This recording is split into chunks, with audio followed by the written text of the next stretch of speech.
So it's been more than a decade since Malaysia Airlines Flight 370 mysteriously vanished during a flight from Kuala Lumpur to Beijing.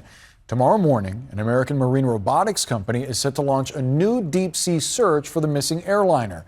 An expensive multinational search failed to turn up any clues to the location of the Boeing 777 or the 239 people on board.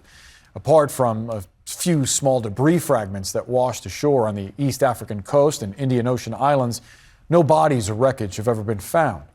Let's discuss with David Susi. He's a former FAA safety inspector and a CNN safety analyst, also the author of Malaysia Airlines Flight 370, Why It Disappeared and Why It's Only a Matter of Time Before This Happens Again.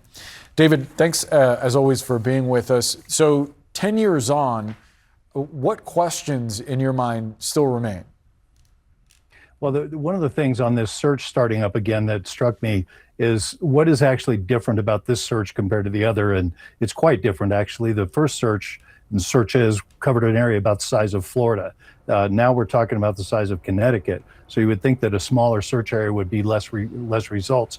But after investigating this a little bit further, I found that there's a lot of new technology that they'll be using to look for the aircraft this time. So I think it's very probable that they're going to find something in this area. What do you think they might be able to find? Well, I'm hoping that they're going to find the main body of the aircraft, and included in that would be the flight data control or recorder and the voice recorder. Those would still be intact. Even 10 years later, they're designed to withstand that type of pressure underwater and this type of time over time. So it's possible that they could recover all of it and get some answers that we've been all waiting for, the victims and the families especially. Yeah, no doubt. There are a lot of theories out there, none of them to this point explicitly confirmed. I wonder what you have heard from the Malaysian government about this. Well, primarily what we've learned is that what they're doing now is they're looking back at what they did before. What did they do in the search before? And what new technologies can they apply? So they've reanalyzed all the data, all the satellite imagery that they have, all the what they call the handoffs and where they located, what happened during those handoffs. All of that's been looked at. Of course, 10 years ago, we didn't even have artificial intelligence to help manufacture or use the data that we had. So now they've done that. Now they've narrowed this area down, as I said, to just about the size of Connecticut as to where they're looking. So I'm really confident about where this is going at this point. It'll be interesting to see the results. Lastly, David, switching back to that deadly helicopter crash in New Jersey, the NTSB, as we heard from Rafael Romo, opening an investigation. What will you be looking for?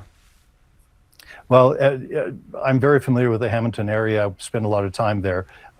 So there's not a lot of air traffic there, but as you noted earlier, that these pilots knew each other. They were flying in some kind of formation.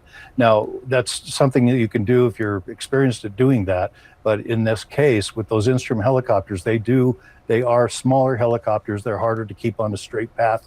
And so it looks to me as though there was an unintentional, of course, collision, and it looks like the main rotor on one, which crashed immediately, struck the tail rotor of the other, and the other pilot tried to maintain control. But without a tail rotor and without a lot of forward speed, it's impossible to do so, and you can see how it crashed. But it's sad to hear that that second pilot survived the initial impact, but has now passed away.